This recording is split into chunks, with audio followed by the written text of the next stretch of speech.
Alright, now seeing both matches is going to Harbingers here. Now on a control point map, instead of payload, both teams rolling out. It seems like Team Harbingers is running quite standard comp, really being able to burst out a lot of damage. Same with Team Sorcery, managing to...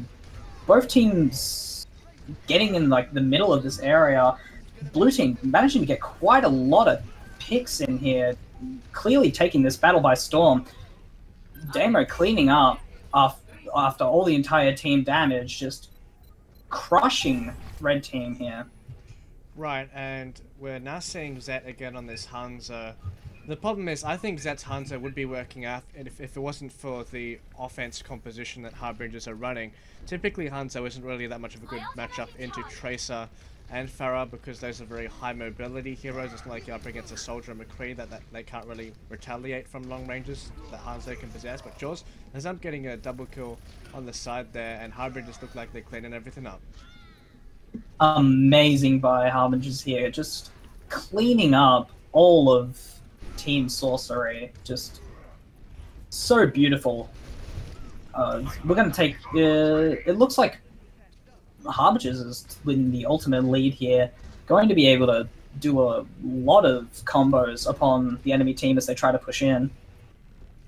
Yeah, Kobe does have his ultimate as well. He just used it there. Triple kill! Getting a triple kill. Absolutely beautiful by Kobe. So Kobe does like playing a lot of Tracer. We've typically seen his main hero pool consist of Tracer. McCree really loves playing those heroes and showing that valuable Tracer pick on King of the Hill. Good to dive into those backlines with Daniel using his rocket barrage there in the backline as well. Not really getting too much of it. We can see Red Team now pushing in here, seeing as they've got the pretty much the character. Can't think of the word. Good, no worries. Character advantage coming in from the high ground here, just charging into point by Red Team's Reinhardt, just doing so much damage to Blue Team, having to push them off the point. Now fighting in this little room here in an enclosed space. Absolutely beautiful for this Reinhardt, being able to get so much damage out consistently with your swings. Right, and now looking at these team compositions, Mr. Marvel does have that resurrection, so we've definitely been looking for that combo in the end. Ode is very close to the Zarya, Graviton Surge. Molten does have it right now. The Zenyatta ult has been popped there. Both support ults coming out here, not looking that good. Here comes the Graviton, absolutely cleaning up, and the Reinhardt ult just making sure they can get all that CC out as much as possible. Point going straight to Harbingers, cleaning up. Analyzing we see a random dragon coming out. Oh, what the? Okay, taking out Jaws because he kind of just stood there in the middle of it. Oh, Zed is going off on this. Double kill. Oh, that's probably a bit too late though. But looking at that last team fight, I reckon Zenyatta ult is most valuable when used when your Graviton surged. I think the Zenyatta ult from Sorcery was used a bit prematurely. I probably should have saved it once that Graviton surge was up. But we did see Jaws probably waste his ult in the last fight there, but it didn't really matter. Team Harbingers did get the point there, and looking at both compositions, Zet has gone on to that Soldier, and looking to dive the back line with that Winston and Tracer, and Harbingers looking with that Genji. Kobe has been practicing Genji, and he's been sending me private messages, and he's like, Racket, I'm going to be the best Genji. So we'll be looking at him closely in this match, see if I can critically analyze him, and he's going to be bad. Both teams heading to bridge here, just Blue Team getting a lot more in, being able to do a lot more damage to the enemy team, but Jaws got hit by the Ana nade, looking quite low, getting healed up by Marvel with some good positioning. Right. Tracer's trying to do some damage on the backline, but not really able to get much out as Blue Team has point advantage and is being able to just absolutely clear out Sorcery's team. And I can understand Team Harbinger's philosophy, the concept behind this team comp. We often see Daniel dive in the backline, so they say, why not get a Genji to assist? Daniel often gets so many kills by himself, in conjunction with the Mercy pocketing him. And once you get another backline threat like Tracer, like Genji, Kobe is familiar with Tracer and is looking at the other end of the spectrum with this Genji, and it's really hard to deal with if you're playing support, and do quite a good job at neutralizing those heals. A couple of members of Harbingers getting completely picked out and isolated in this miniature team fight, getting quite a few picks. Being able to clean up the point and just absolutely wipe Harbingers because they managed to get a few picks and isolate some of the members of their team. Reinhardt just going down, and this point looks like it's going to Team Sorcery. Great job there, and now they have three ultimates at their disposal now, so Sorcery looking quite an advantageous position at the moment. They have that McCree out for the zoning. They can probably put him in the back somewhere. Once they charge and use that high noon, they can even have the option of putting the nano boost on, and Flex gets the pick of the Tracer, so they're getting a bit of time here now. Yeah, being able to delay this point is absolutely like the most viable thing to do in a situation where King of the Hill is in place. They're getting caught out off in the distance by by Flex, just clearly taking him out, giving blue team the advantage in this sort of fight, but looks like Melton's popping his ultimate here, being able to keeping his entire team alive, giving it more support and absolutely crushing through the enemy team. Okay, so they appear to be collapsing onto the point now. It looks like it's quite a reasonably even... Oh, okay, Sorcery did a great job to really collapse on that, and they're showing very good tenacity in these fights. Getting that Trace in the backline, Plex is doing really well, and they get the Winston with that as Marvel well. looking to go for the res, but falling down the cliff, such a shame! Mr. Marvel! That was depressing. That was quite painful to watch as we see Troll Assault jumping into the enemy team, being able to do quite a bit, but the Reinhardt all coming out, getting the Earth Shatter, but the enemy team isn't really able to capitalize on such a situation with most of their members not really following up. Res coming out, but only a solo res, kind of a bit wasted, as Red Team will clearly take this point once again. I think a lot of the reason why Harbingers losing these fights is probably because of the Lucio disadvantage.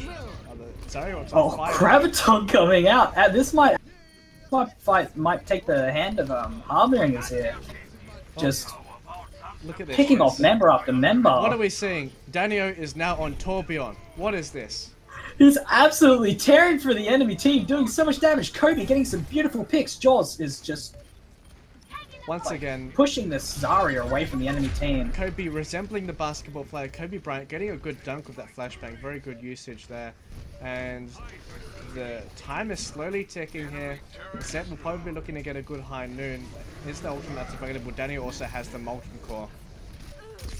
Troll Assault jumping in, pretty much removing any positioning that blue team currently had, as red team just come in and start cleaning up all of the members that are so scattered from their entire team. Just Zed doing so much damage to the enemy tanks as Reinhardt stuck on the point alone. This point's clearly going to Team Sorcery here. Yeah, the DPSs from Sorcery doing a great job of showing their skirmishing skills on these King of the Hill maps, and McCree is quite difficult to play on these small maps because he is typically quite good at a long range, though he does have the flashbang once you get closer. But it's a good job because it's really hard to get high noons off, so it does often rely on your ability to skirmish without using your ultimate, and Plex has also been causing a lot of disruption in the backlines in conjunction with this Winston, focusing down the single targets. And looking at the team compositions now, Shiz, we didn't see the success come out with Kobe, with that Genji not really doing too much. Molten is on this.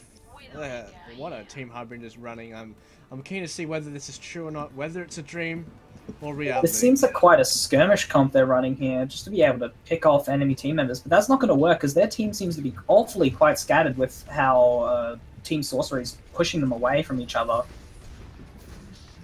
Right, Kobe is on this Widowmaker. We'll be looking to him get any picks, but the Diva is straight on him, so we're going to neglect that for now. Jaws does get a good hook on. Oh, Team Sorcery with some amazing picks. Oh, and just absolutely beautiful by OD, just getting all of these picks, being able to clean up the entire enemy team. This point's clearly going to go to Team Sorcery, yeah. Yeah, they did a good job there getting those picks, but it's probably because of the result of Harbinger's team comp. I mean, it doesn't really have that much of a good all-in potential. Kobe has showed inexperience with this Genji. For some reason, Hero... Okay, I know what the philosophy behind their team comp is. They're trying to get that shielding in with the Symmetra and Torbjorn, but Symmetra needs her ultimate for that thing to work, and Danio has to build up this ult charge to grant that shield generator, get a lot of health with the armor packs as well. But are they going to lose too much of the capture before that happens? We'll have to see.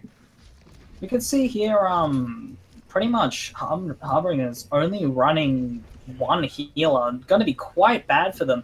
They seem to be not running like any actual they're not running any tanks at all, so they're easily going to get picked up by this Roadhog. It's just going to constantly clean them up again and again as the D.Va just charges in, doing so much damage to the enemy team, getting the mech taken down. Another beautiful hook, just absolutely destroying Harbinger's team positioning. Molten's is going to get picked here. No, he isn't. He gets hooked and then goes absolutely down. Beautiful by Odie once again. Red's coming out by Mr. Marvel. Reinhardt, Roadhog getting nano boosted here, just doing so much damage, just cleaning up the enemy team. Absolutely beautiful. Yeah, Farah capturing the point all by herself. Well, Lijiang was getting quite a good fetch of anti-heals there in that fight, getting quite good of those AoE anti-heals, disabling a lot of the incoming heals from the opposition. And the Hanzo ult does get blocked from the D.Va, so a lot of that does get neglected into this team fight, and it looks like that Sorcery could have the advantage coming into it. Yeah, the clear problem with Harbinger's comp right now is that they're too easily picked by like the entire enemy team of Sorcery. Yeah, agreed. And Symmetra, although a lot of people see a lot of value in her, the fact is Symmetra does take a bit to work, and why Symmetra is good on like these CP maps, because she can have time to set up. Don't forget, on King of the Hill, capture the point, you both approach the point at the same time, so you don't have the time to set up, you don't have that luxury with Symmetra, and you lose a lot of the tempo with placing those turrets because you don't really get a lot of value until you capture the point. And assuming that, you know, Symmetra doesn't have as much of a good skirmishing state, until she places those turrets, she needs to take that point first. I mean, it's very difficult to take the point first of Symmetra because her power level in terms of these 1v1s just isn't the same as, say, a Tracer, McCree, Genji, Reaper, all these other DPSs.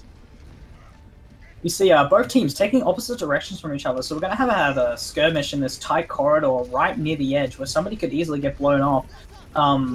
We're running the Farah Mercy, just constantly able to stay out of the enemy's range, but we clearly see like Team Sorcery doing what they did before, just absolutely scattering the enemy team, cleaning them up, doing so much damage, just not being able to hold much of a position, and just beautiful play from Sorcery here.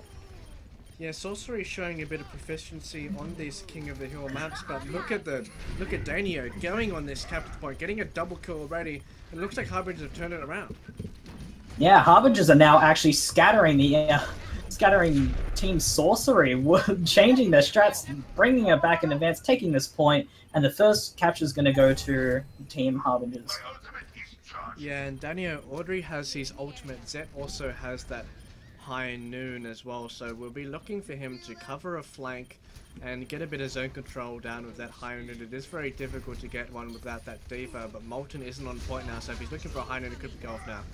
Raj coming out by Dano, doing quite a bit of damage, but not really able to get many picks. Beautiful Reinhardt ult coming in from Jaws, just absolutely doing so much damage, cleaning up the enemy team.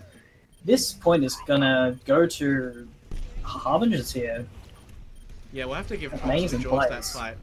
Getting a pretty much triple kill by himself, fantastic Earth Shadow there on the side, taking advantage of that crowd control, walking up with the hammer, and really demolishing that squad in there in the back line, and Jaws manages to fend for himself, give his team a lot of time here, and they're approaching the 50% mark. We can see pretty much that Team Sorcery is falling into the same trap that Team Harbingers was falling into, where they're just getting so scattered. But now it looks like they're actually grouping up and getting a little bit separated with the McCree going in opposite direction. Not even with his ult, he's just going in a completely opposite direction from the enemy team, from his entire team. Looking quite scattered, but able to capitalize. Odie almost taking out the Mercy. Lucio comes out here from Team Harbingers, and Odie just trying to get as many picks out as he can, but Zeke doing quite a lot of damage, taking out the Mercy, so she's not able to get that res out.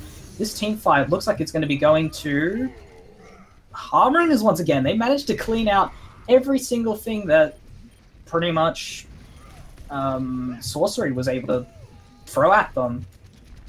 Yeah, and as we've seen before, you know, Zed is doing a great job on this McCree, but the High Noon can't really find a lot of value on these King of the Hill maps. It's mainly used for zone control combo, though. Absolutely beautiful. Stopping the enemy team from being able to come in here. Beautiful job by Harbingers, bringing it back around. Here we go for the last match of the game. Absolutely beautiful the way they're able to pretty much crush the enemy team using pretty much the same strategy that the enemy team was using. Good job on Harbingers. We're all locked up 2-all. Kobe is going on that Hanzo. Hanzo triggers me. Kobe, please don't. But sorry about that. I shouldn't be like that as a caster. I need to be all neutral. But I'm sorry, Hanzos and Bastions, please don't. But looking at these team comps at the moment, in terms of more reliable damage, you'd have to favor the Sorcery squad, the SS. They do have the Ana advantage as well, and generally a bit more well-rounded. They have that Roadhog, Diva, Tracer, quite a good few combo there. Kobe can't really do much in terms of having a Graviton Surge, but otherwise I don't see much value coming out there. Yeah, Red Team just getting, like, Team Sorcery getting so many picks on the Team Harbingers that they're not really able to do much and just completely get demolished by the comp that, like, Sorcery is running. They're just able to pick off so many of the enemy team. It's clear that the that Team Harbingers isn't playing around their Reinhardt or anything, seeing as they're able to get picked so easily by both Zet and Odie. Yeah, I agree there, Nikki, and now we're looking at the team compositions now.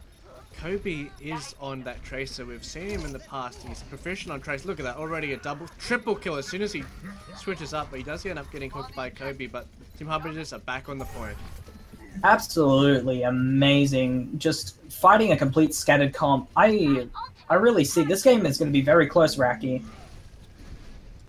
Yeah, well, I've never heard that one before, Shiz. You just called me Raki. We'll have to, you know, get that to the side. We'll pretend we didn't hear that. But Daunio does have his ultimate on that Pharah, and he'll be looking to get a good flank off.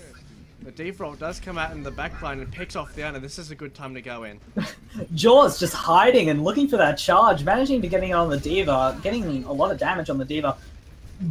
Barrage getting completely deleted by Diva, but still managing to take the point. Mr. Marvel looking quite low, gets picked. Not good, but clearly that this fight is looking in the terms of Harbingers. Yeah, weird positioning there from Jaws. He was like hiding in a corner. So he was trying to roleplay like the actual shark from Jaws. And I'm sure he just had in the background like a little soundtrack, the dun dun, and as he was charging, he managed to get that pick through. The Diva was charged there in the back line, and the Rocket Barrage ended up getting a couple kills there, so good team fighting there from Harbingers.